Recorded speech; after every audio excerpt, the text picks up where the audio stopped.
Czym są tak w ogóle finanse? Finanse są odwzorowaniem tego, co się dzieje w firmie. Czy ten dyrektor finansowy w firmie jest potrzebny i od kiedy? Ja myślę, że każdy przedsiębiorca, który chce zarabiać więcej i spać spokojniej, powinien mieć wiedzę finansową albo dyrektora finansowego. Dla takiego mikroprzedsiębiorcy, który ma 500 tysięcy przychodu, pensja takiego dyrektora finansowego co miesiąc, nawet zewnętrznego dyrektora finansowego, w mojej ocenie może być nieopłacalna. Ja często słyszę, że zatrudniłem dyrektora finansowego i się nie sprawdził. Ponieważ my, nie mając wiedzy finansowej, nie potrafimy często weryfikować ludzi z wiedzą finansową, plus myślimy, że tylko finanse mają znaczenie, a tak nie jest.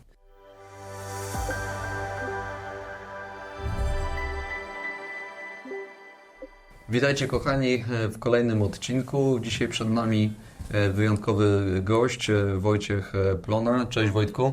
Cześć, witam panowie. Dziękujemy, że przyjechałeś. Wojtek przyjechał do nas z Gdańska. Słuchajcie, dzisiaj odcinek będzie bardzo ważny, nie tylko dla małych przedsiębiorców rozpoczynających swoją przygodę z biznesem, ale również dla średnich i dużych przedsiębiorstw. Myślę, że wybrzmi to w tym odcinku, ale z Wojtkiem możecie się i pościgać w gokardach, ale myślę, że i pościgać się w liczbach i z tym, z czym się mierzycie na co dzień. Bo to jest gość, który posiada swój zespół z doświadczeniem minimum 10-letnim.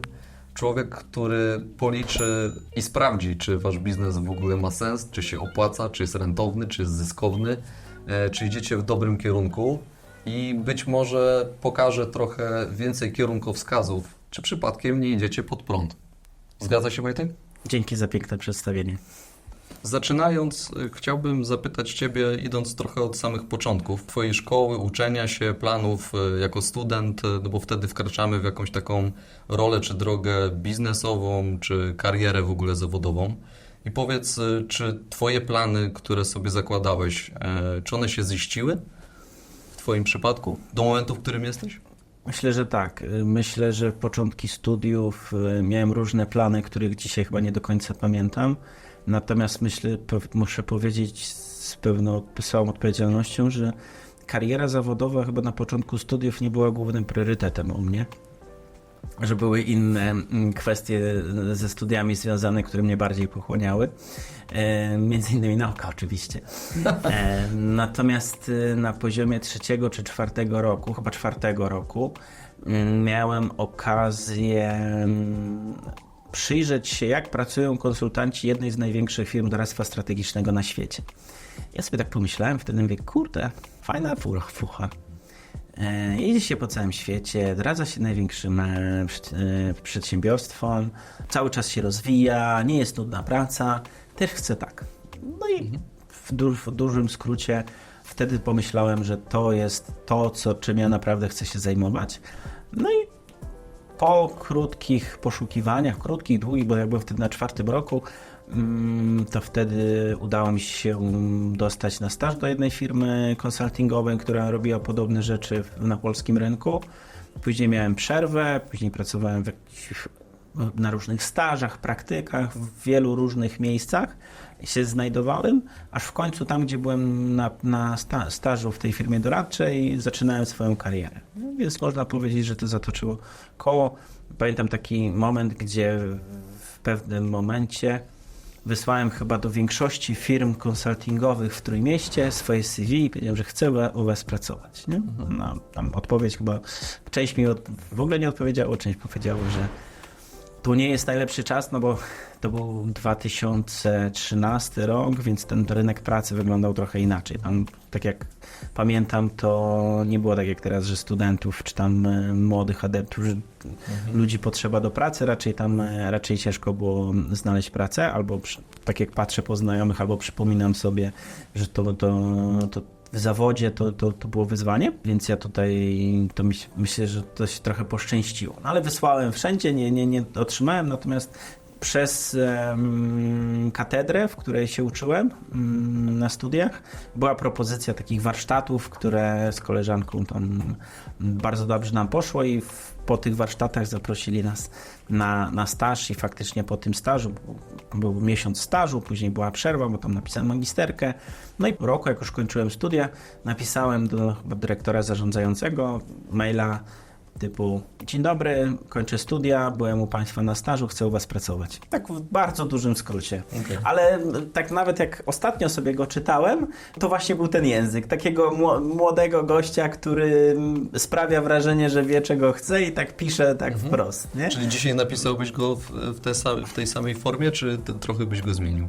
Pewnie bym napisał w tej samej formie, skoro zadziałało, to No znaczy, właśnie, pytanie, to znaczy, czy zadziałało. że bardziej patrzę na to, że w tamtym okresie byłem w trochę innym miejscu, inaczej się komunikowałem, miałem inną perspektywę. No ale byłeś nastawiony na cel. Tak, nie? dokładnie, To bo by brzmiało. mnie nie? strasznie zajarało to, jak się pracuje. No i po jakimś czasie dostałem odpowiedź, zapraszamy na rozmowę. No i po rozmowie zacząłem tam współpracę. Więc tam pracowałem przez parę lat. A teraz jesteś zewnętrznym dyrektorem finansowym. I skąd pomysł, żeby być takim zewnętrznym właśnie autorytetem czy konsultantem, a nie człowiekiem, który jest w jednej firmie na stałe w środku? To jest w ogóle ciekawe, ponieważ po 3 czy 3,5 roku zdecydowałem się odejść z tamtej firmy. No i stanąłem przed taką decyzją, co robić dalej. Czy zakładać firmę i budować coś swojego, czy iść do pracy. Dużo ludzi z mojego najbliższego grona mówiło idź do pracy, więc chyba mój charakter powiedział, to ja założę firmę. Czyli przekornie od razu. Mam takiego znajomego, co sobie żartuje, że jeżeli mu rodzina radzi jedno, to on zawsze robi drugie i dobrze na tym wychodzi. No. Nie mówię, że w tym wypadku tak było, ale faktycznie obawa o to, w którym kierunku idę, to zawsze było idź, bezpieczna praca, pracuj gdzieś, najlepiej do dużej firmy, w Gdańsku, no wiadomo, Lotos, Energa, wtedy Lotos, Energa, są przedsiębiorstwa, które są stabilne, duże, więc można się tam rozwijać. Ale ja założyłem firmę, no i to był trochę taki, dzisiaj z mojej perspektywy, nie wiem, czy bym się na to zgodził, z tego względu, że ja zakładając firmę nie umiałem badać potrzeb, nie znałem się na marketingu, nie wiedziałem, czym jest proces sprzedaży. Potrafiłem dzisiaj, jak oceniam, w miarę robić te projekty. Nie był to, bo ja miałem tam 3 czy 4 lata doświadczenia biznesowego, więc to nie było też to nie wiadomo jak duże, nie? No ale gdzieś tam w kontekście mikro i małych firm to było wystarczające. I tak naprawdę na początku finanse były jednym z elementów, którymi się zajmowałem. Czyli my tak naprawdę z racji tego, że miałem dość szerokie doświadczenia z projektów strategicznych, finansowych i operacyjnych, to ja też dużo się sam doszkalałem. To gdzieś czułem w tych mikro i małych firmach, jak wdrażać te rzeczy, jak je realizować. I to faktycznie na początku było takim zakresem usług, które realizowaliśmy.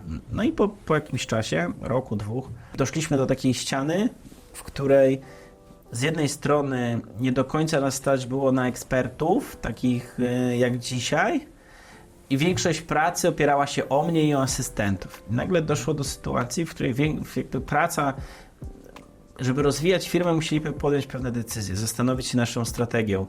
Nagle się okazało, że dzisiaj wtedy tylko ja potrafiłem robić projekty z każdego obszaru.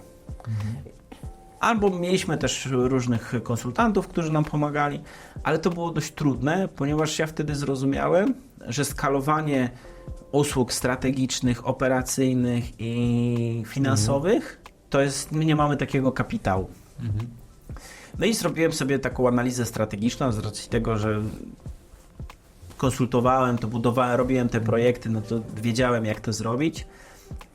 No i nagle się okazało, a to jest w ogóle taki efekt wow, nie? Że prowadzisz, robisz sobie taką analizę, tak patrzysz, tak jakbyś z boku na klienta patrzył i mówisz, kurde, dlaczego my robimy inne rzeczy niż finanse, skoro mamy tak, najwięcej projektów finansowych robimy, najlepszych ludzi mamy, czy tam nawet ten network, ci nasi współpracownicy, podwykonawcy, to są to są największe kompetencje. Porównywalnie albo nawet więcej na tym zarabiamy, to czemu my się na tym nie skupimy? No i wtedy poszła decyzja, że my tak naprawdę chcemy być finansowi, że mamy dzisiaj zasoby, najłatwiej nam to przychodzi, najłatwiej nam się sprzedaje to, więc tak chcemy to robić.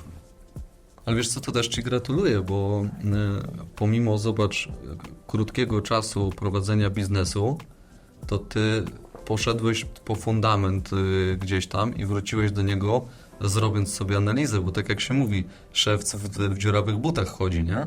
A zobacz, Ty jednak zatrzymałeś się i stwierdziłeś, dobra, analizujemy to, sprawdzamy, weryfikujemy, zobaczymy, gdzie jesteśmy, co robimy, gdzie chcemy iść.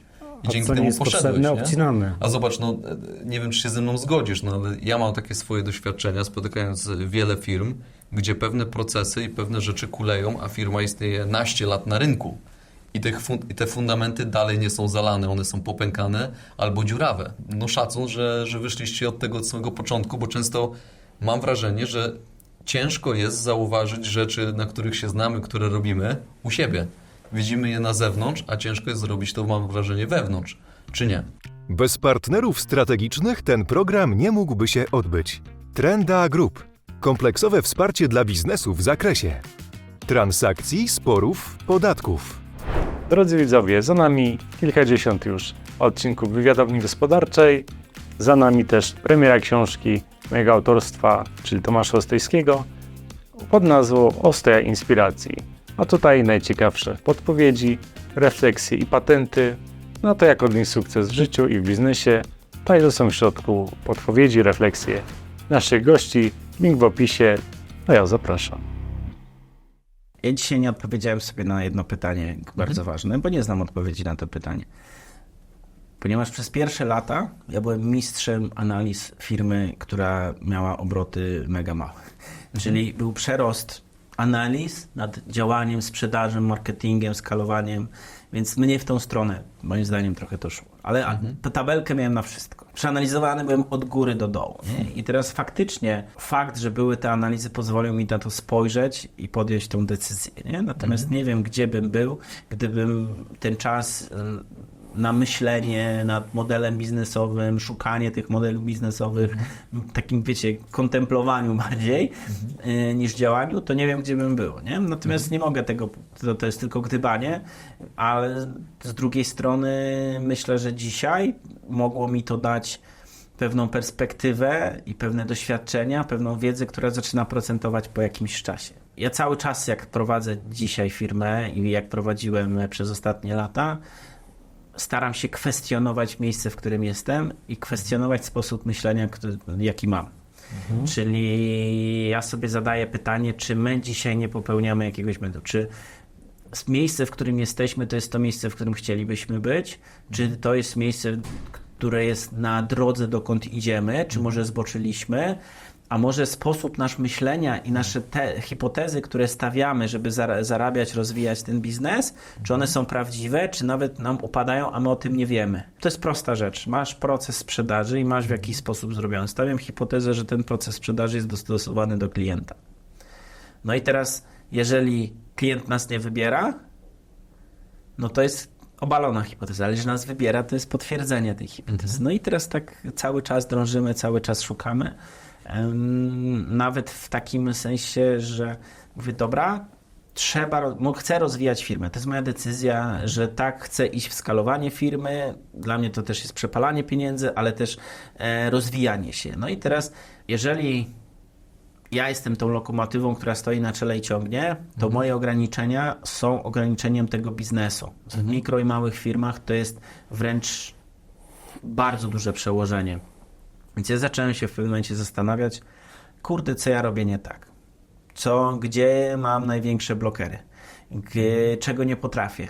Co mi się wydaje, i to jest chyba najtrudniejsze, że jestem w tym dobry, a tak naprawdę jestem taki malutki. To jest takie krytyczne myślenie o swojej firmie i o sobie, nie? No dobra, ale powiedz, skąd się to wzięło i kiedy? Bo to jest ważne. Nie wiem. Wiesz co, bo to jest bardzo ważne. Bo Wydaje mi się, że to mogło być może z domu rodzinnego, może z innych obszarów, nie? Ale taki chęć otwartości i cały czas ciągnięcia wiedzy, nie? Bo jakby jak patrzę sobie na firmę, to ja miałem taki moment, że ja zapraszałem jak najwięcej doradców, specjalistów, bo chciałem ja słuchać, co ja robię nie tak, gdzie są te obszary u mnie tego potencjału.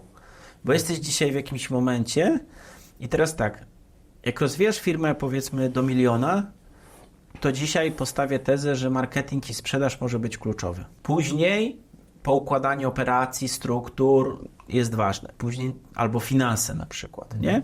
Więc jest pewna droga. No i teraz powiedzmy, potrafię w marketing i sprzedaż, ale okazuje się, że mam zarąbistą rotację ludzi i może ja nie potrafię zarządzać ludźmi. No to muszę się nauczyć tego zarządzania ludźmi, bo dla mnie decyzja o skalowaniu firmy, o rozwijaniu firmy, to jest decyzja o walce z swoimi słabościami. Jeżeli ja czegoś nie potrafię, to ja muszę zderzyć to i powiedzieć, kurczę, no nie potrafię tego robić, muszę mieć eksperta, muszę mieć doradcę, muszę mieć kogoś, kto w ogóle rozciągnie mi moją perspektywę. No właśnie o to chciałem zapytać, czy nawet Twoim zdaniem przy małym biznesie, jeśli zauważymy, że na czymś się nie znamy, bo zauważyliśmy, że mamy rotację, czyli nie umiemy zarządzać ludźmi, to uważasz, że powinniśmy się tego uczyć sami, czy powinniśmy to delegować? Bo ty patrzysz Czyli z właśnie punktu mieć widzenia i doradcę, finansowego i nie tylko, tak? No bo wiadomo, że trzeba mieć na to pieniądze na koniec.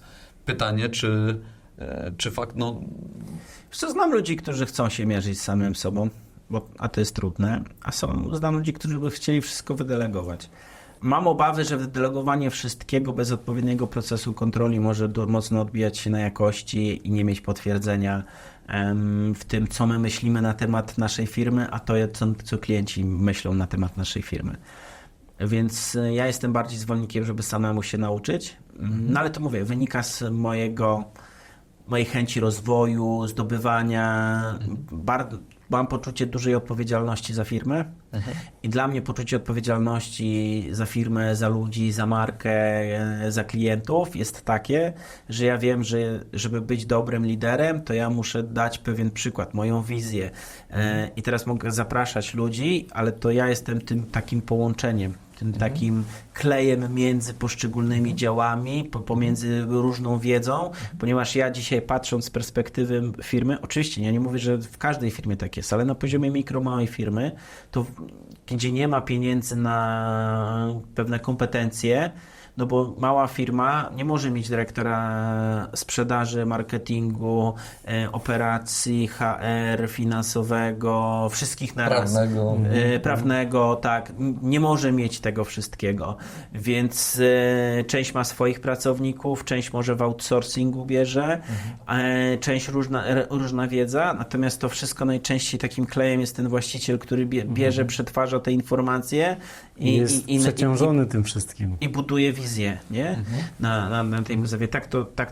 Tak to w pewnym sensie rozumiem, ale to wynika z moich doświadczeń.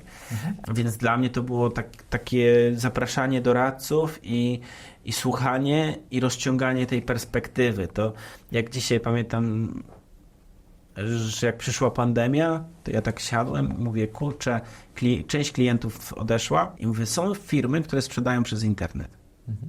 My tego nie robimy, nie potrafimy.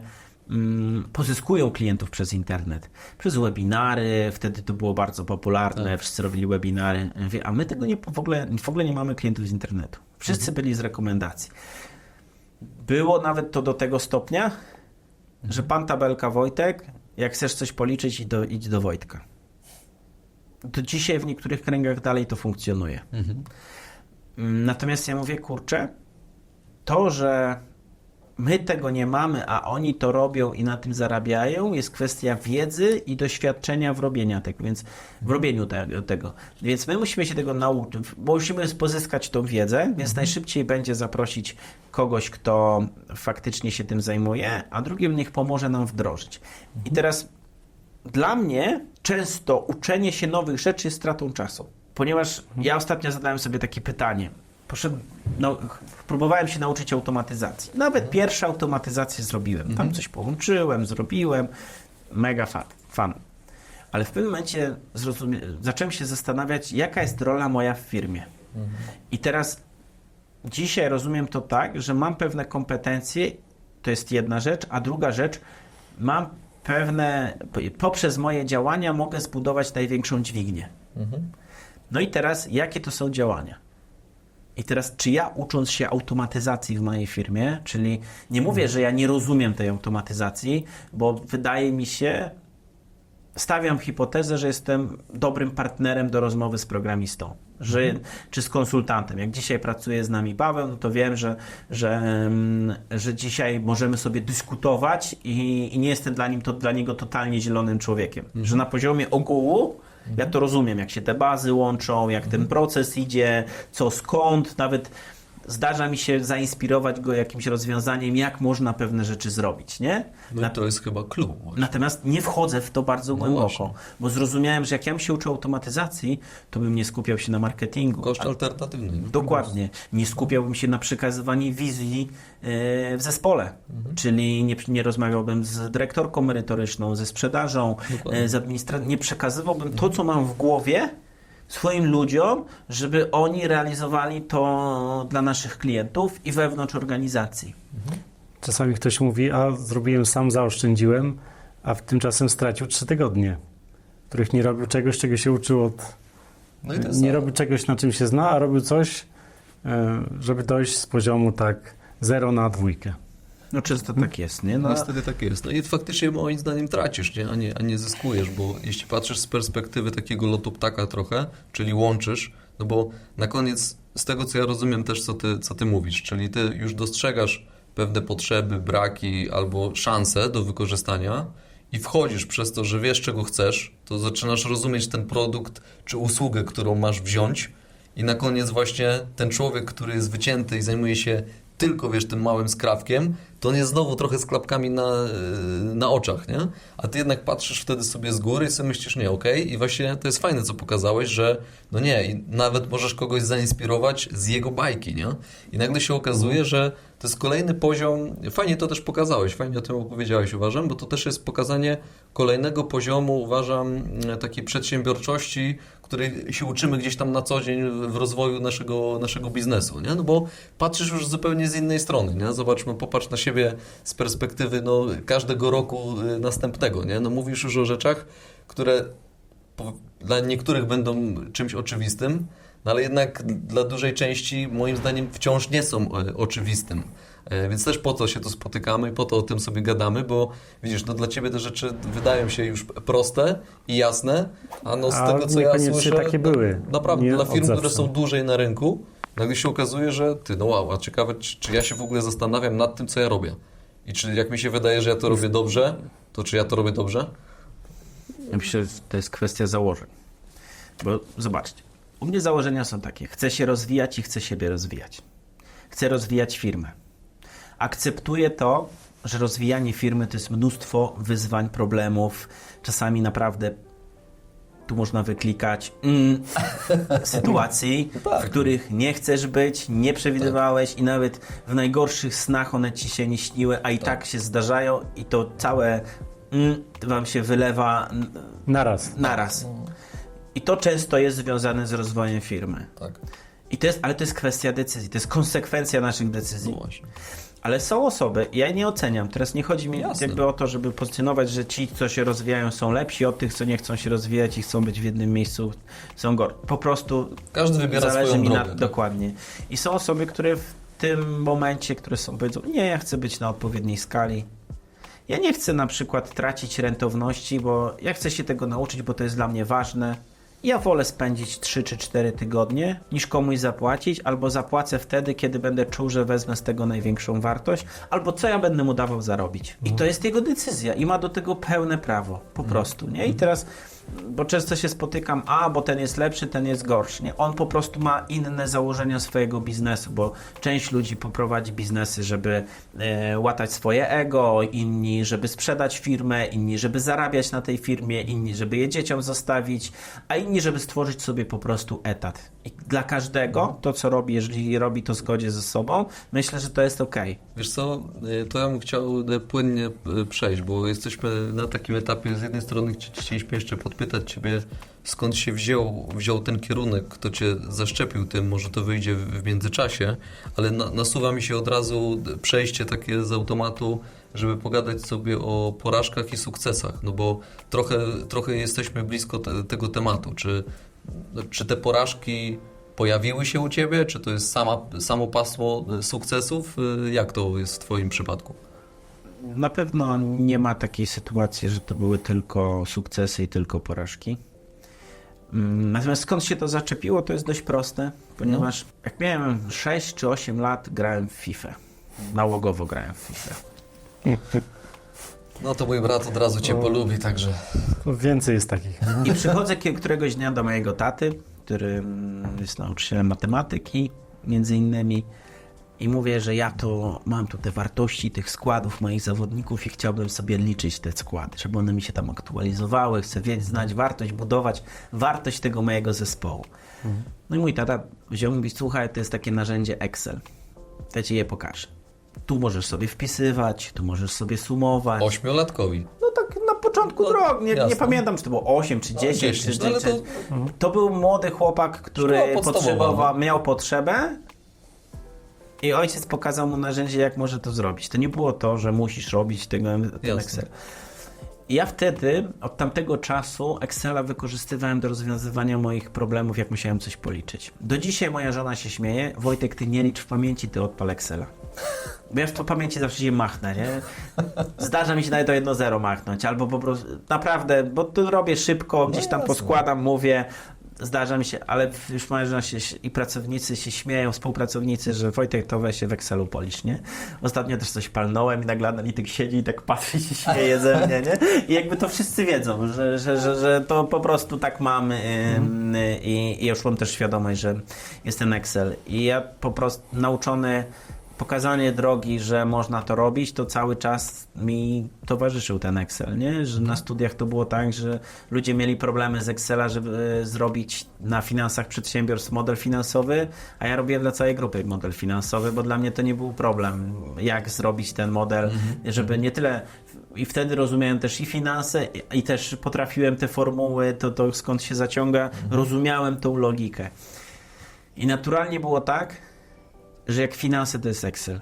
Po prostu. I nie miałem problemu z liczbami. Dodawanie, odejmowanie, dzielenie. Ja to widziałem po prostu, te rachunki wyników, te bilanse. Mnie to w głowie się układa po prostu. Te struktury, to wszystko to mnie się składa do jednego i to było naturalne, nie? Natomiast przechodząc do sukcesów i porażek, ja mam coś takiego, że nie doceniałem swoich sukcesów albo nie doceniałem tego, co robiłem. Bo naprawdę robiliśmy fajne projekty, nawet w takich miejscach, gdzie później, jak teraz patrzę z perspektywy czasu, to mówię, kurde, wow, nie? Że nie pamiętam, co mam w umowie o poufności, nie pamiętam, co mam w umowie, więc nie chcę mówić jakby wprost, natomiast poza kamerą myślę, że pewne szczegóły mogę trochę więcej powiedzieć. Natomiast faktycznie takie projekty, wow, kurde, mówię, które mają znaczenie i nawet miały znaczenie dla Trójmiasta, nie? Wow. Więc, a wtedy my byliśmy naprawdę mali i robiliśmy to na bardzo wysokim poziomie, nie? Więc to jest to. Dzisiaj sukcesy myślę, że na kilku polach, nie? Bo z jednej strony wiesz, no finansowe, no okej, no zarabiamy jako firma, tak, nie? I rozwijamy się, mamy większe przychody. Myślę, że kolejną kwestią to jest, jesteśmy coraz bardziej jakby nie to, że wymieniam po kolei, to nie znaczy, że to są od najważniejszych do najmniejszych, tylko po prostu ja to gdzieś na równi traktuję. Jasne. Dzisiaj jesteśmy jedną z najbardziej rozpoznawalnych firm i zrobiliśmy świadczących usługi zewnętrznego dyrektora finansowego, gdzie jeżeli ktoś myśli o zewnętrznym dyrektorze, to myśli o Plona Consulting, więc to też jest pewien sukces, który osiągnęliśmy, nie? Dziękuję. Jeżeli myślę sobie o ludziach, z którymi pracujemy, to ludzie też z nami pracują już po tej mojej metamorfozie i zmianie podejścia do ludzi i nauczenie się tego. Znaczy nie mówię, że już się nauczyłem, ale może jakby pracuję cały czas nad tym. Mamy coraz mniejszą rotację ludzi. Ludzie chcą coraz chętniej z nami pracować i to ludzie kompetentni, ludzie, którzy mają te 10 lat doświadczenia, odnosząc się, bo ja wierzę mocno w to, że to nie chodzi o to, że my młodych nie przyjmujemy dlatego, że nie mają kompetencji. Oni po prostu życia nie znają często. Że ludzie, którzy mają te 10-15 lat doświadczenia, to już trochę i mają albo przeszli już w swoim życiu, albo mają rodziny, albo mają dzieci, znają też biznes, pracowali z właścicielami firm, wiedzą jacy oni są i ta perspektywa, ja to nazywam, może źle to nazywam, ale nazywam to nauką, to tym życiem takim, po prostu taką wiedzą o tym, jak świat funkcjonuje.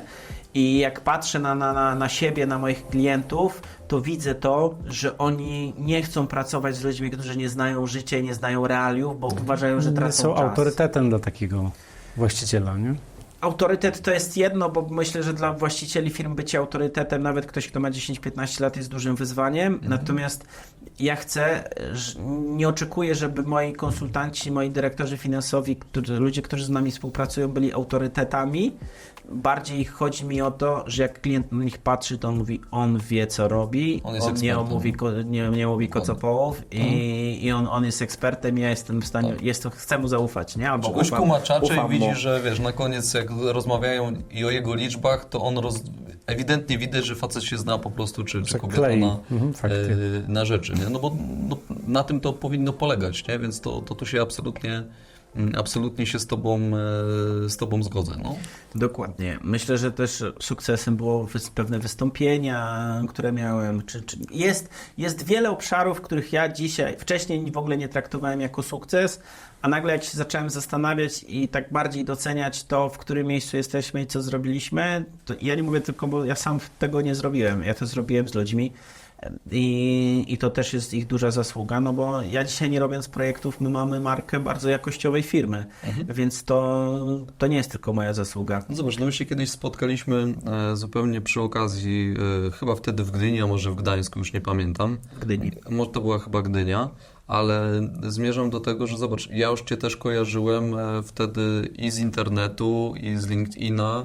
Już kojarzyłem Cię absolutnie, a my jesteśmy w Warszawie, dzieli nas paręset kilometrów i na koniec ja już też Cię rozpoznawałem, bo i widziałem Cię czy w biznes misji, czy w przygodach przedsiębiorców, więc masz mnóstwo wystąpień, ale też dzielisz się swoją wiedzą na co dzień na LinkedInie, takie fajne porady, proste kroki, ruchy, na co powinno się zwrócić uwagę. Ja Cię wtedy kojarzyłem i mówię, kurde, fajny gość, nie? Tak z punktu widzenia zupełnie nie wlewając Ci, dlatego że miło, że do nas przyszedłeś i przyjąłeś zaproszenie oczywiście, ale patrzyłem sobie z perspektywy siebie jako też przedsiębiorcy, tak? Że robiłem sobie też ten rachunek, patrząc na Ciebie, czy to co mówisz, to mówię, ty dobra, a zweryfikuję, tak? No bo widzisz, no trochę rzeczy mamy takich wspólnych myśleń. I mówię, ty, a faktycznie, a może ja to też źle robię, albo mamy źle założone to, nie? Więc to też jest bardzo duża wartość i też gratuluję, że naprawdę wyszedłeś gdzieś tam z takiej strefy komfortu, bo duża część ludzi, szczególnie z dużym doświadczeniem, mam wrażenie, że wciąż bardzo mało tą wiedzą się dzieli. I mówią, nie, zabiorą mi to, nie wiem, know-how, zabiorą mi tą wiedzę. Niech wezmą i tak do Ciebie wrócą. No bo wiedzą, że jesteś specjalistą, skoro zawsze tak wychodzę z takiego założenia, że jeśli wiesz, o czym mówisz i znasz się na swojej robocie, no to nikt Ci tego nie ukradnie. Dokładnie, no po prostu znasz się, to i tak zdążysz się najeść swoim kawałkiem tortu, ale pomóż innym ludziom dookoła. I mam wrażenie, że Ty to robisz dosyć intensywnie od przynajmniej 3-4 lat, przynajmniej z moich jakichś takich obserwacji. Dzięki. To jest mega miłe, co mówisz. Jak opowiadałeś o tym LinkedInie, to też mi się przypomniał mój podcast Finanse w Twojej firmie. I ja nie miałem w ogóle tego świadomości. Zacząłem nagrywać. Nagranych jest już ponad 60 odcinków. 63 ostatnio nagrywałem, więc nie wiem, ile jest opublikowanych. To jest w ogóle dla mnie mega ciekawe, ponieważ ja nagrywając i puszczając to w świat, dostawałem trochę informacji, ale to nie było na takim poziomie, powiedzmy, że ja to czułem, że to jest takie super wartościowe. Raczej to było moje układanie sobie pewnych rzeczy w głowie, dzielenie się wiedzą. Natomiast jak zacząłem, bo to był wtedy też okres pandemiczny, jak wyszedłem z jaskini i zacząłem jeździć na konferencje, to zaczęli podchodzić do mnie ludzie i mówić, Wojtek, to ty jesteś ten od podcastu. Wiesz co? Ja słucham ciebie. Ja ci dziękuję, ponieważ zainspirowałeś mnie, że ja w ogóle powinienem zająć się finansami. Ja te wszystkie tabelki, które ty w podcaście robisz, ja zacząłem robić. Zacząłem to liczyć, zacząłem się zastanawiać nad tym i nie masz pojęcia o tym, ale zmieniłeś mi firmę. Bo ja super. zupełnie nigdy nie byłem twoim klientem, nigdy do ciebie nie pisałem, ale postanowiłem, że podejdę i to dla mnie jest też takie, nawet Wow. osobiście Ciary przychodzą, duża stary, rzecz, no nie? to No, mega, że- wiesz, Poruszające. Bo ja o tym nie wiedziałem totalnie, po prostu nagrywając.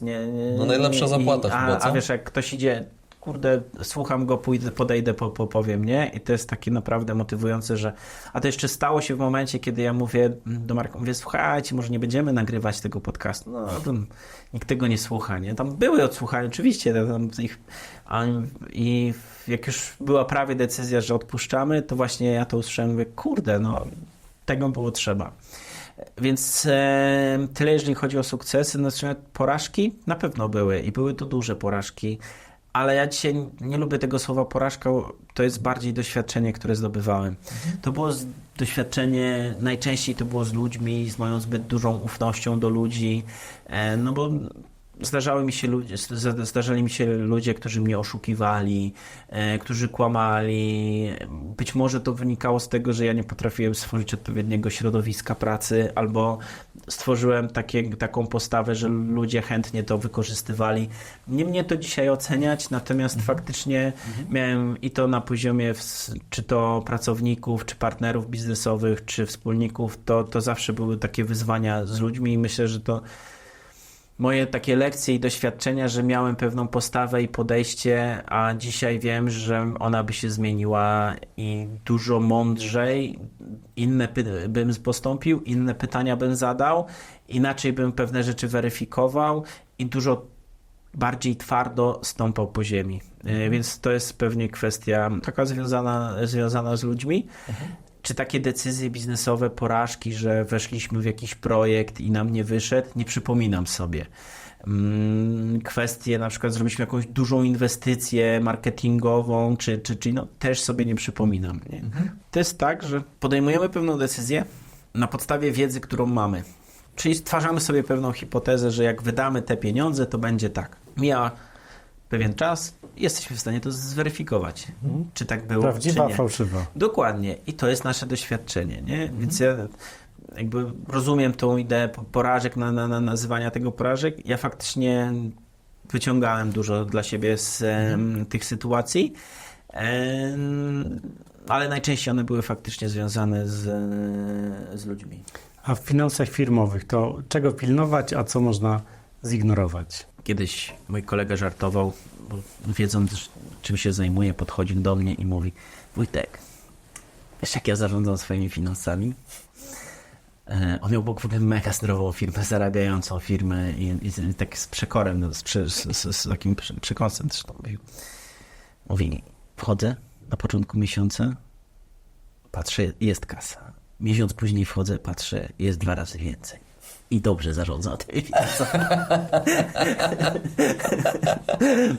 No i tak on sobie za każdym razem, jak mnie widział, czy na konferencji, czy rozmawialiśmy przez telefon, to on wyciągał i mówi, no to tak właśnie zarządzam tymi finansami. Natomiast na co patrzeć, no to myślę, że jest kilka takich obszarów, na których trzeba się skupić. Pierwsza rzecz to jest, czy dzisiaj ty jako właściciel firmy masz wiarygodne dane? Czy prowadząc e-commerce wiesz, jaką masz wartość na magazynie i czy to jest faktyczna wartość? Czy prowadząc firmę produkcyjną wiesz, jaki jest koszt jednostkowy, nie? Czy prowadząc firmę usługową znasz efektywność swoich ludzi? Jeżeli dzisiaj ty jako właściciel firmy nie znasz tego, no to prawdopodobnie nie masz pojęcia o podstawowych wskaźnikach swojego biznesu. Nawet jeżeli ci się wydaje, że masz, to uwierz mi, że może to być liczenie bardziej w pamięci niż wiarygodne dane i analizy. Czyli pierwsza rzecz, to takim fundamentem to jest wiarygodność, nie? No bo co z tego, że ja ci przyniosę analizę, pokażę, że masz taką marżę i taki budżet, skoro to jest po prostu nieprawdziwe. I teraz pewne założenia, które możemy się mylić, no to wiesz, to jest często 5-10%. Jak masz 100 000 przychodu, no to 50% nie zaboli cię tak jak z milionów. Więc tutaj bym powiedział o wiarygodności. Kolejną rzecz to jest rentowność twojego biznesu i twoich usług, twoich produktów, twoich usług. Czyli tak naprawdę, jeżeli prowadzisz e-commerce, to ile zarabiasz na sprzedaży danego produktu w każdym kanale dystrybucji? Czy na Amazonie, czy na eBayu, czy na Allegro, czy na innych? I cię zarabiasz. na samej sprzedaży. Ale co się dzieje w momencie, jeżeli co się dzieje na poziomie, kiedy pobrane są marże, prowizje od tych kanałów. Co się dzieje, jeżeli mamy kolejny poziom? Czy znasz te liczby? Nie? Ostatnio rozmawiałem z jednym klientem i mówi, że wchodzi ze współpracę taką strategiczną i oni pokazali te liczby i on mówi, że jeszcze takich analiz to nie widział w e-commerce, bo oni faktycznie, to jest w ogóle świetni ludzie są i oni mają dzisiaj po współpracy z nami znaczy dalej z nami pracują, ale tam jest model rentowności, który mówi, jak dany produkt, grupa produktów, jaka jest rentowna na każdym kanale, a mają ich sporo i na każdym poziomie tak naprawdę, ile im zostaje, jakby mogą dokładnie powiedzieć, które produkty i w które grupy produktów i w które kanały dystrybucji powinni inwestować i na czym zarabiają i na czym nie zarabiają, nie? Firma produkcyjna to samo, firmy usługowe, no to wiesz, możesz powiedzieć, że masz tu często trudno jest ludzi policzyć. No ale jeżeli nie wiesz, czy ten projekt jest bardziej opłacalny dla ciebie, czy nie, czy ten drugi, no to nie wiesz, których robić więcej. I teraz nawet wracając do mnie, jeżeli ja widziałem, że na strategii zarabiam mniej niż na finansach, no to wiedziałem, że muszę robić więcej finansów niż strategii. Jeżeli wiedziałem, że mam więcej finansistów dostępnych, a mniej strategów, no to wiedziałem, że łatwiej mi będzie jakby zrekrutować, czy tam powiedzmy dać pracę ludziom finansistom, prawda? Więc to są właśnie te analizy, które pokazują rentowność, czy ja zarabiam. Kolejną rzeczą to jest płynność. Firmy nie upadają dlatego, że nie są rentowne. Firmy nie upadają dlatego, że mają straty. Firmy upadają, bo nie mają płynności i są niewypłacalne. Cash flow. Czyli nawet taka analiza cash flow, czy tak naprawdę, czy my dzisiaj podpisując nowych klientów i nowych dostawców, nie popełniamy błędu. Mając długi termin płatności. Często jest tak, że my myślimy sobie, a ten jeden klient duży, a ten drugi klient. Natomiast nie patrzymy z lotu ptaka i nie patrzymy, bo dzisiaj patrzymy tą rentownością, czyli ja zarobię na tym 100 koła, ale nie patrzę skąd wezmę na sfinansowanie tego kontraktu. No i teraz dochodzi do sytuacji, w której nie znamy konsekwencji tego, co się dzieje za pół roku, za rok. Bo prognozy by to pokazały, że zejście z rentowności, bo często duże kontrakty to mniejsze rentowności, dłuższe terminy płatności, że mimo, że my wydłużamy terminy płatności dla naszych klientów, nie wydłużamy ich dla dostawców i nagle okazuje się, że my zaczynamy to finansować. Szybko rośniemy, kapitał obrotowy jest coraz bardziej potrzebny i coraz większa kwota jest tego kapitału obrotowego. Firma się topi. Ale my nie mamy czym zapłacić, nie? dostawcom. Finansowania nie mamy, albo finansowanie jest zbyt małe i nagle mamy czkawkę i nie Albo wiemy, jak co się dochodzi dzieje. finansowanie, to się okazuje, że to kolejna cegiełka, która wiadomo, że kosztuje i to krocie i za chwilę się okazuje, że naprawdę jest coś w czarnej dziurze. No. Że zamiast być dźwignią jest maczugą. Dokładnie.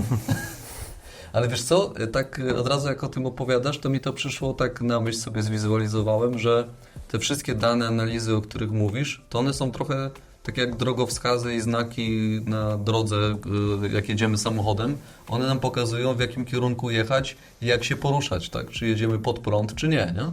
Więc trochę tak jest, mam wrażenie, nie? To jest świetna metafora, często też je używam. Tak naprawdę... Słucham Cię też, to widzisz, może stąd mi się wzięło. No.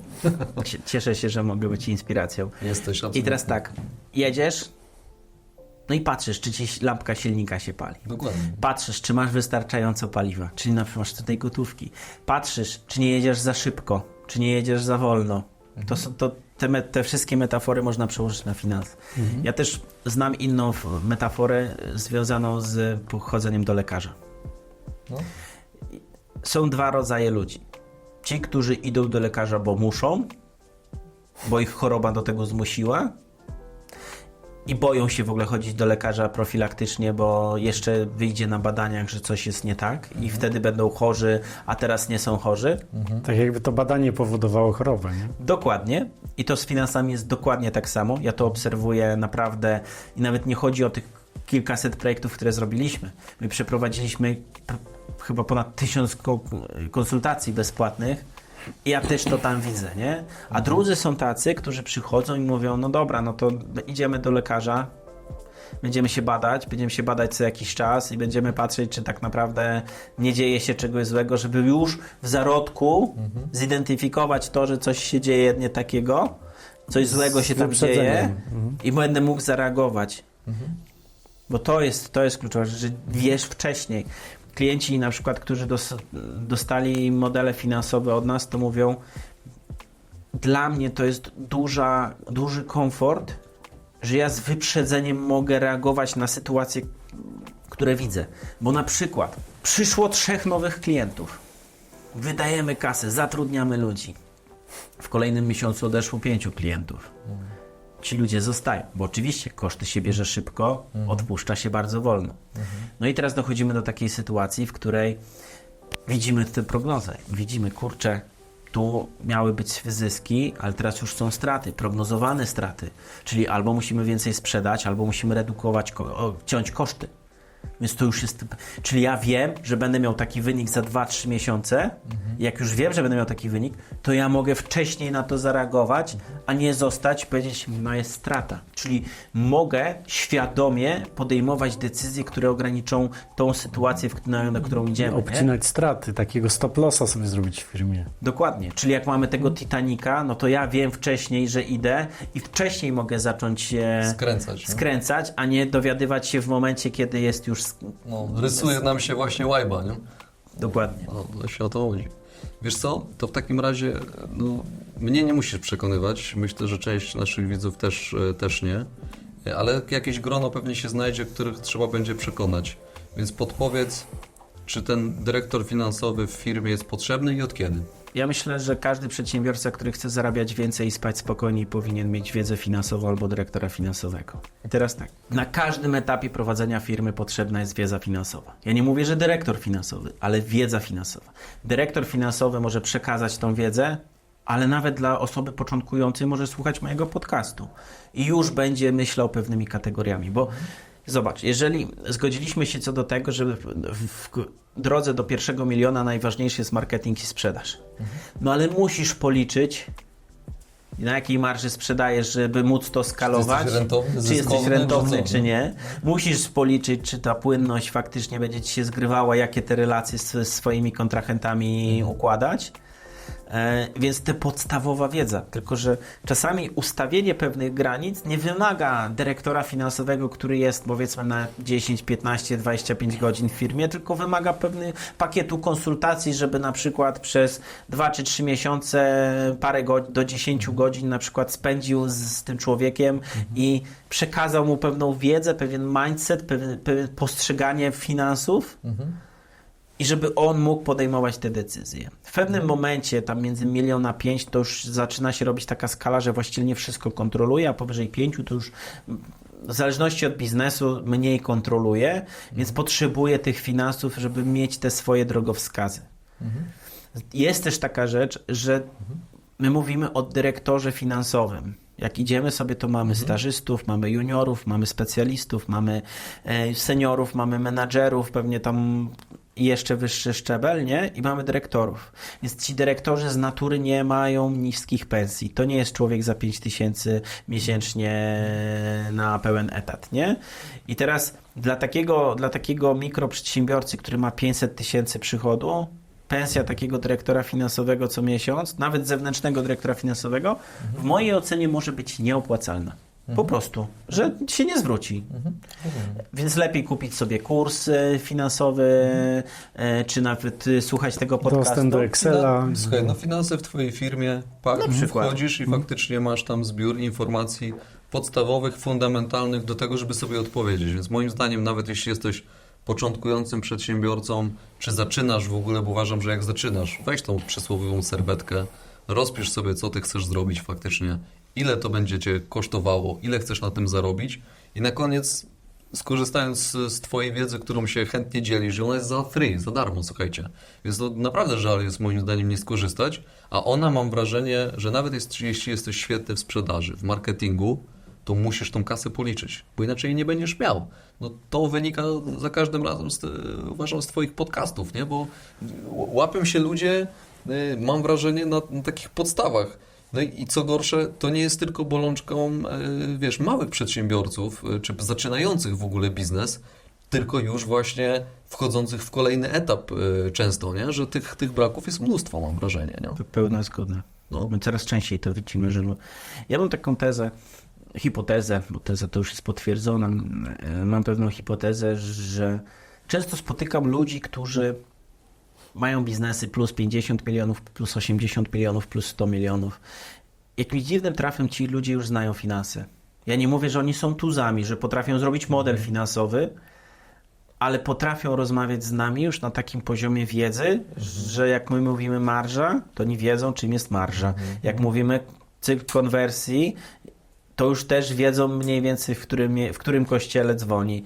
I to mają tą wiedzę. I kiedyś zacząłem pytać tych ludzi, słuchajcie, widzę, że macie tą wiedzę. I jeden z przedsiębiorców mi odpowiedział, no tak, jak się o mało nie wywaliliśmy, tylko takimi bardziej dosadnymi słowami, to trzeba było się nauczyć, że już od pewnego momentu to już jest taka skala, że nie ma zabawy. Ty musisz to wiedzieć, bo jeżeli podejmiesz złą decyzję, to może iść w dziesiątki, setki, tysięcy, jak nie miliony. 50 zł waży 15 milionów w skali roku, nie? Więc to jest właśnie kwestia, nie?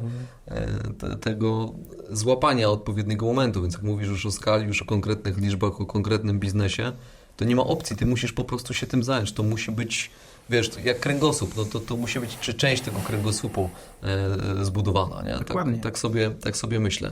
Ja myślę, że w ogóle mega ważne jest to, żeby na początku drogi właśnie zyskać tą perspektywę finansową, bo spójrzcie na to z takiej strony, że ta wiedza zostaje z tobą na całą drogę biznesową.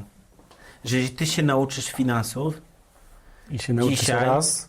dzisiaj, to nieważne, czy już będziesz pracował z dyrektorem finansowym, z zewnętrznym dyrektorem finansowym, czy będziesz miał swojego dyrektora finansowego, to ty już będziesz miał tą wiedzę i z nią zostaniesz. Nie? I będziesz się rozwijał, nie? Niektórzy nasi klienci to nawet mówią wprost, że okej, tabelki to wszystko, ale oni chcą się nauczyć tej wiedzy, bo mówią, że przyjdzie taki moment, w którym trzeba będzie puścić się tego przysłowiowo puścić się tego dyrektora finansowego i też podejmować te decyzje. Albo też mówią, że często nie ma możliwości, by dzwonić z każdą decyzją, czy mi się to opłaca, czy nie, tylko też muszę mieć tą wiedzę finansową, żeby móc sobie zobaczyć, czy to, w którym miejscu ja dzisiaj jestem, czy to będzie dla mnie opłacalne, czy nie. Czy to będzie miało pozytywne, czy negatywne skutki w mojej płynności i w mojej rentowności. Ale to jest też tak, że jak ktoś już ma te podstawy i czyta tak te znaki, to też szybciej podejmuje decyzję. Bo wie, czy kontrakt opłaca się, czy nie. No. I to chyba też upraszcza życie w firmie. W Stanach mam wrażenie, mam okazję sobie o tym też rozmawiać, to mam wrażenie, że to jest coś normalnego, wynika to po prostu samo z siebie. Obojętnie jaką branżą się zajmujesz, podpisanie kontraktu, czyli jeśli jesteś menadżerem, na szczeblu menadżerskim podejmujesz decyzję i bierzesz za odpowiedzialność za jakiś kontrakt, to podstawową wiedzę finansową to w ogóle nie ma opcji, żebyś jej nie miał.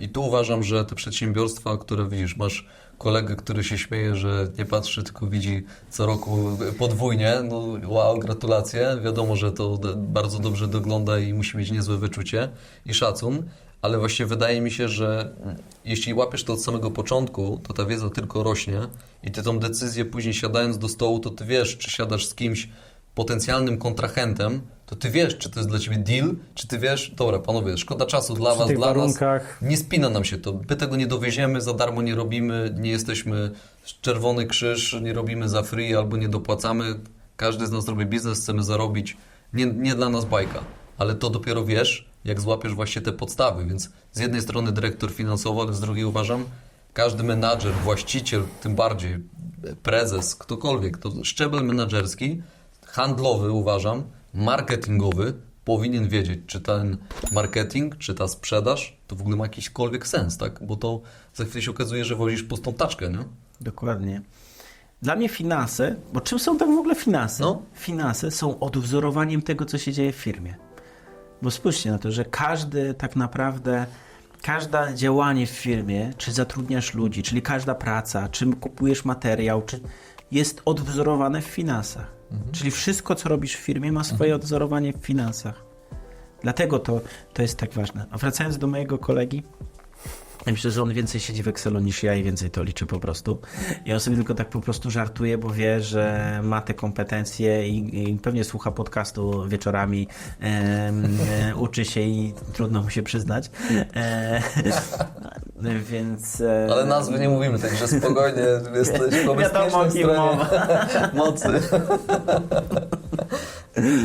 Więc to jest ta perspektywa, ale jeszcze jak mówiłeś o tym, czy kontrakt się opłaca, czy się nie opłaca, ja spotkałem się z innymi sytuacjami.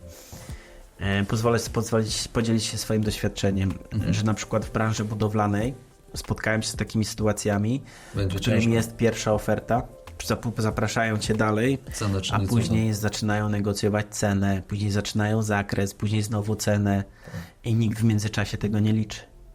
I teraz znam przypadek, albo nawet przypadki, gdzie gościu wchodził z założeniem zarobię $500 000. Jak już później liczyliśmy to, bo teraz łatwo się analizuje wstecz, nie? Natomiast to chodzi o to, że w analizie wstecz, żeby wyłapać pewne kwestie. I najpierw było $500 000, później okazało się, że jakby było zarobek 100 000, ale później prace dodatkowe, jakieś rzeczy, które były jakby zmiany zakresy, które powodowały negatywne skutki, I to wyszedł na 500. zero, nie? Niektórzy wyszli na minus. No właśnie.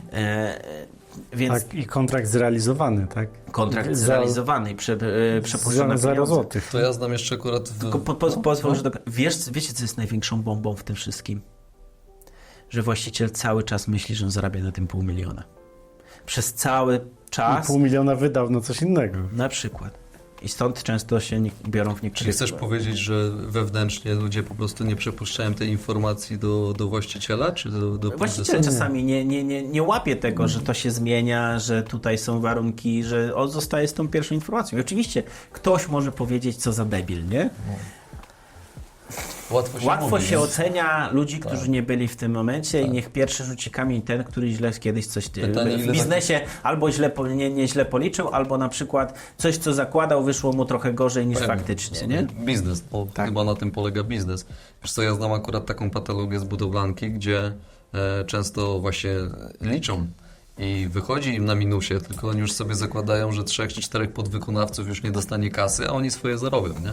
Więc no, ale to jest w ogóle abstrakcja, to jest pewnie rozmowa na inny odcinek. Tomek, idziemy... To nawet Tad Witkowicz, Polak, który 2 firmy wprowadził na Nasdaq, mówi, że wyprodukowali produkt, który kosztował $1 000 000 i był zaprojektowany, że sprzedadzą mnóstwo kopii, nie sprzedali żadnej i stracili i rok, i $1 000 000 i nawet na poziomie spółek giełdowych to się też zdarza, nawet w Stanach, nie? No, wiadomo. A w polskich spółkach, czy mniejszych, czy mikrofirmach, no to chyba tym bardziej.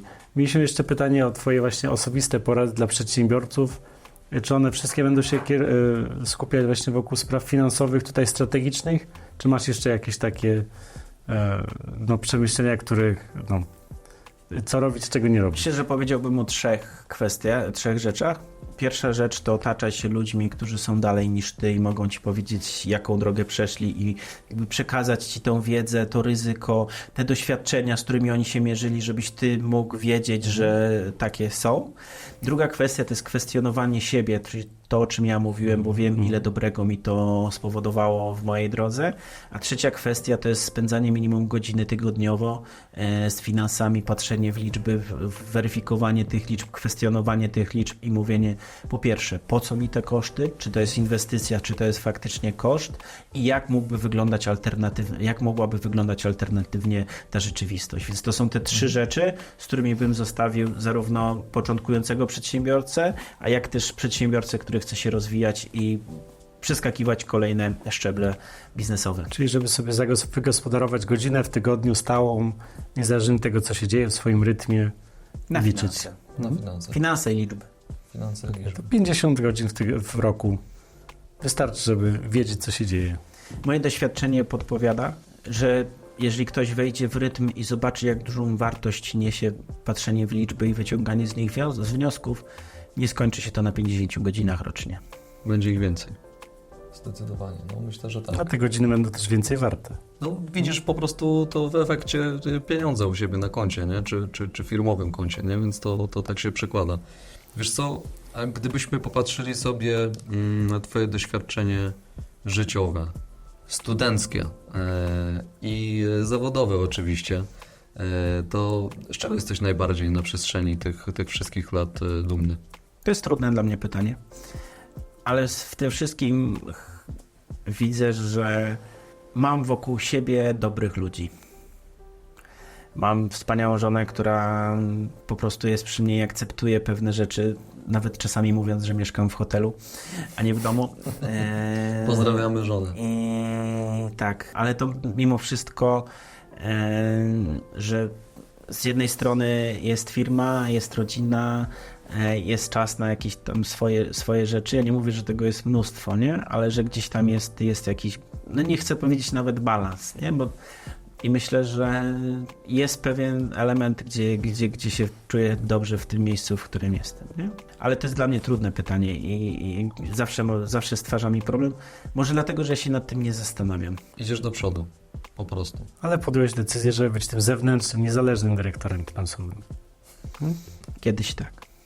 Dzisiaj już nie realizuję projektów w ramach firmy. Stricte jako dyrektor finansowy, taką grubą kreską odciąłem się, żeby nie tyle co patrzeć przez pryzmat jednego klienta, ale patrzeć przez pryzmat wszystkich i móc moją wizję przekazywać na wszystkich klientów w postaci metodyki, z pracy z konsultantami, czy z obszarem nadzoru u nas. Więc w ten sposób. Czyli już nie jesteś na poziomie operacyjnym. Nie. To wiesz co, to jeszcze powiedz w takim razie, bo to aż mi się ciśnie na usta, bo trochę powiedzieliśmy o tych takich przedsiębiorcach, którzy zaczynają i wchodzą i mogą skorzystać z Twoich podcastów, finanse w Twojej firmie, ale kto jest dla Ciebie potencjalnym klientem? Kto może do Ciebie przyjść? Komu możesz Ty pomóc? Twoja firma, Twoi współpracownicy, partnerzy? Myślę, że największe efekty będziemy mieli w firmach, które przekroczyły już 5 milionów przychodów ze sprzedaży, gdzie właściciel czuje, że coś mu się nie spina, albo czuje, że szybko się rozwija i nie ma pewności co do finansów, ale chce albo zarabiać więcej, albo spać spokojniej, bo to się że to jest, ja uważam, że to jest pochodna funkcji finansowej. Że wiesz, gdzie zarabiasz, ile zarabiasz i czy możesz więcej, a druga sprawa to wiesz, jakie masz prognozy, dokąd idziesz i możesz dzięki temu spać spokojniej. Więc to jest taka kwestia.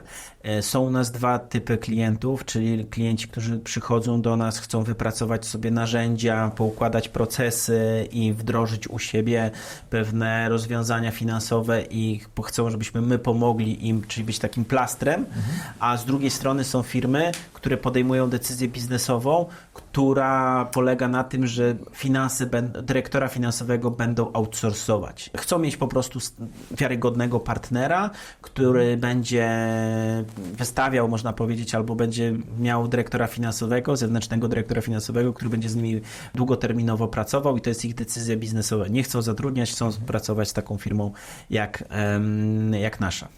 Widocznie doszli do wniosku, że im się to opłaca po prostu. Może tak być. Rynek finansistów postrzegam jako trudny, ponieważ ludzie są dostępni, tylko to jest tak, że ja często słyszę, że zatrudniłem dyrektora finansowego i się nie sprawdził. Ponieważ my, nie mając wiedzy finansowej, nie potrafimy często weryfikować ludzi z wiedzą finansową, plus myślimy, że tylko finanse mają znaczenie, a tak nie jest.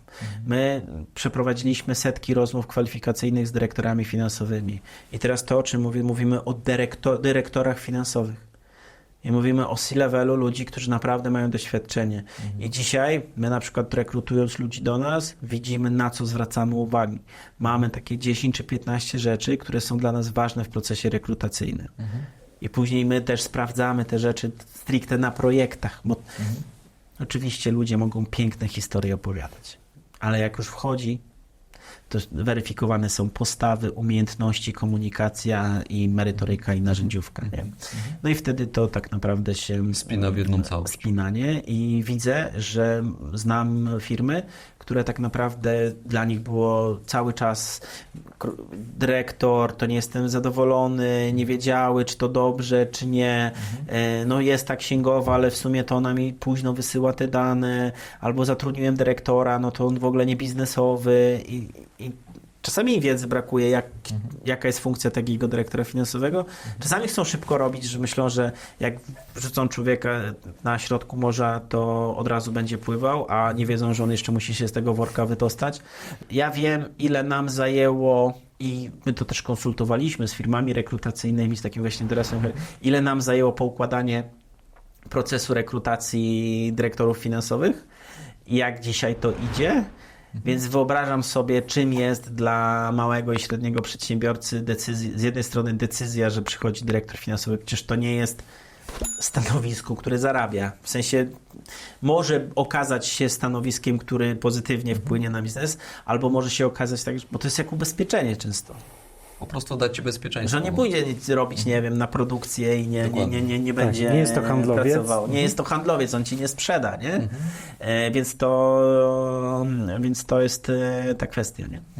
Więc wyobrażam sobie, jak to może być trudne. Po pierwsze, podjęcie tej decyzji, że tak, chcę mieć takiego człowieka, a później przejście przez ten proces rekrutacji, później wdrożenie tego człowieka w organizację. No i oczywiście są ludzie, którzy mega wchodzą w to. Po prostu są urodzeni, rozumieją, można im ufać, a są ludzie, którzy po prostu mają złe doświadczenia i nawet jeżeli mają najlepsze chęci, to nie są w stanie się dopasować do pewnych rzeczy, bo na przykład pracowali w bardzo dużych firmach, i dzisiaj mamy sytuację, że potrzebują zespołu do zarządzania. Że na przykład są genialnymi dyrektorami, którzy zarządzają zespołem.